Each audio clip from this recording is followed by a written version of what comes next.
It was a normal sunny day in a small town in the middle of nowhere. When I first noticed my shadow wasn't mimicking my movements, like shadows always do. It was little things I noticed at first. As I walked, I'd move my right hand, but the shadow on my left hand would mimic it. I'd tilt my head to the left, and my shadow would tilt its head to the right. I'd wave at someone with my hand, but my shadow would stay still instead. Once, as I was having lunch with friends at school, my shadow did something I hadn't noticed before. It got up and walked away from me, leaving me shadowless. It wasn't glued to the ground anymore. It had stood up and was walking among the people in the cafeteria like a ghostly figure from another world. After a few seconds, it turned around and waved at me. I stared at it unbelievably. "Are you okay, Mia?" asked Carrie, who had obviously noticed I was staring blankly at something. I think the shadow was calling me. I had to go. "Yeah, I'm all good, but I gotta go. Bye," I said hastily and ran off after the shadow, which had taken off again.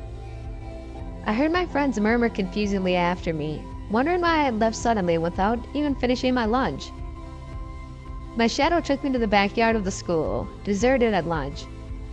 I sat down and opened a book.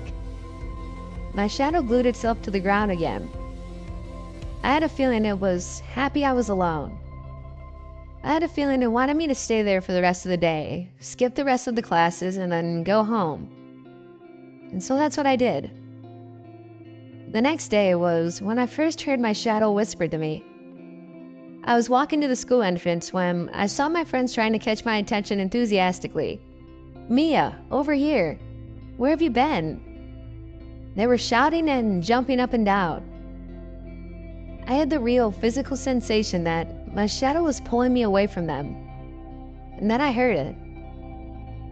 "They don't like you. They think you're a loser. They're not your real friends." I believed it. I had to. I mean, it was my shadow after all. I didn't want to make it angry, so I trusted it more than my friends. I quickly turned around and changed direction, leaving him staring at my back in mild shock. "That's right, they're better off without you," whispered the shadow. "If you disappeared from their lives and set them free from their ever so annoying obligation to be around you and tolerate you, they'd be so much happier." It made sense, I thought. I remember all the times I was simply just moaning about my life, complaining about my parents and how unhappy I was at school, and how I wanted to do something completely different with my life than what my parents were pushing me to do. It made all the sense. How annoying I must be. A real downer. No one deserved to listen to all that pathetic crap. Carrie was calling me, but I ignored it. "They just feel obliged. They're feeling sorry for you. They're selfishly guilty," my shadow continued. I put on some music and carried on reading my book, and I stretched on my bed. Good girl. I skipped school the next day. I still had to go out so that my parents didn't become suspicious, so I just went to the park with my book. Carrie tried calling me a few times and texted me, "What's going on with you?" I'm very worried and a bit offended, to be honest, but I ignored it all. I sat on a bench and opened my book, my shadow calmly resting on the ground in front of me. After about 5 minutes, some guy around my age approached me and asked me if I had a spare cigarette. My shadow woke up from its snooze and got up, looking at the stranger in a hostile way. I could tell from its sharp movements. "No, I'm sorry," I said, and suggestively turned my eyes back to my book, glancing at my shadow quickly only to see it nod in approval. "Lovely day, isn't it?" said the guy, smiling at me as I looked up. "Is a lovely girl like you feeling okay, beating all on her own on this sad bench?" he asked and flashed a friendly smile. My shadow was now dangerously close to the stranger. It was holding the shadow of a knife pointing towards him and looking at me. I got the message it was telling me. It wanted him gone or else he was gonna suffer. I'm alright, thanks, I said coldly. Do you always approach people without an invitation? His smile turned upside down. I was just trying to be friendly, but I guess you're not ready yet, he said, and then he walked away. Unexpected anger overtook me, and for the first time, I wished I could talk to my shadow. Could you believe this guy? You're not ready yet.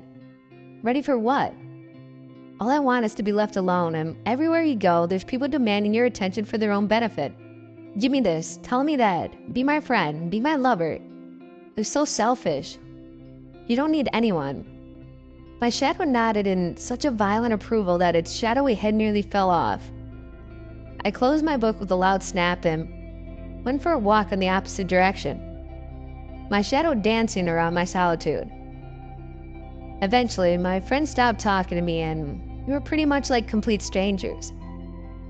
My shadow would make sure I stayed as far as possible, silent in my own corner whenever I did turn up for school. My grades started to get worse and worse, and my parents were ranting at me on a regular basis. They didn't know what to say, and they never really asked if everything was okay or if I was struggling. But it is your fault, of course, the shadow would whisper to me. They're completely right. You're a waste of space. You shouldn't have been born. Additionally, the shadow began whispering that I could feel better and more in control of my worthless self if I could lose as much weight as possible. I started counting calories and measuring portions. My waist shrunk, my cheeks hollowed, and I could feel my own ribs sticking out painfully. Well done, it would say. But you have more work to do. Let them bones show. Your skeleton is the only part of you that's worth something. It went on like this for a while until I eventually woke up one morning and my shadow was not letting me get up. I would try, but it was physically impossible to pull myself up. So I laid there until I was late for school and my mom stormed in. I just convinced her I wasn't feeling well. That's it, we're going to the doctor's now, she announced. I looked at her, my eyes empty and my body aching with weakness. I just have a bit of a cold, Mom. There's nothing to worry about. I just need some bed rest. I mumbled and faked a faint cough. A cold? That's nonsense. I've been watching you lose weight for a while now, and as much as I was hoping it was just a teenage phase or a temporary thing, I can't stand seeing you like this anymore. We're gonna go seek help, and you're obviously going through something, she breathed out at once, her voice shaking with worry. The shadow suddenly released its grip on me, and I could move. But it had taken the shadow of a knife again, and this time it was pointing it towards me. It was threatening me. I jumped up from my bed at once and started pleading with my mom to reconsider. No, Mom, I promise I'll eat out. I'll go to school. Just don't make me go to the doctors. There's no need to. I'm fine. Just a phrase, as you said. I cried. My mom looked at me with a grain of empathy and agreed to let me off the hook so I could get some rest. But you're going back to school tomorrow. There's no excuses, and you have to eat 5 nutritional meals a day, which I will watch you eat. My mom stayed at home that day, watching every step I made. Eating was weird. I hadn't eaten anything more than an occasional piece of cheese or half an apple for a very long time. My shadow was casually holding the knife shadow at all times now. When I finished breakfast, it pointed it towards me threateningly again. I'll just go to the bathroom, I told my mom. I went in there and I made sure all the food was out of my body. I wasn't going to let these calories take control over myself. Next day, my mom drove me to school and watched me go in. She had made an appointment with the school counselor, which I had to attend in the afternoon. Of course, I didn't intend to do that though.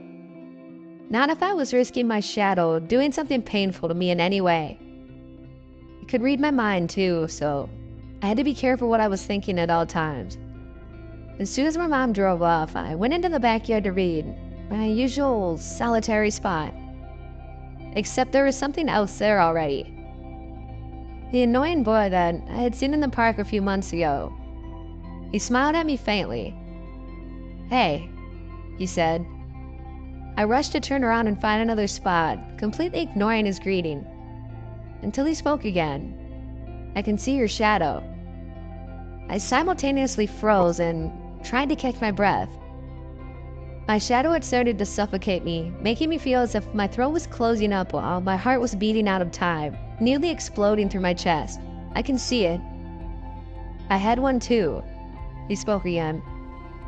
I was about to faint, but I managed to turn around slowly. I couldn't say anything. I just looked at him like a frightened deer, my frail bones shaking with horror. I know you believe what it tells you. I know you do what it says, he continued. But you don't have to. It's all lies, and it won't do anything to you. I was now feeling sick, a monstrous amount of emotion bubbling up my body, trying to escape. But you might. If you keep listening to it, I can see it has the knife too. Mine had a knife, and then it had the gun, which then turned into a real gun. I stared at him like he was the only person on this planet that existed at this particular moment. It feeds your lies. It gives you the wrong ideas. It tells you to hurt yourself, like it did to me. It didn't hurt me. I did. Then he lifted up his shirt and I saw a big red scar on the left side of his chest. We stood there in silence for what seemed like eternity. My breathing calmed down and my heart slowed. So much was getting clearer to me now. It felt like a cloak of darkness was lifting off me. Can I buy you a coffee or perhaps a piece of cake? He asked suddenly. You sure look like you would need some cake. We had cake and we spoke, and I told him everything. And with every word, my shadow was gluing itself to the ground, inch by inch, until it disappeared. There was no sun in the coffee shop, of course.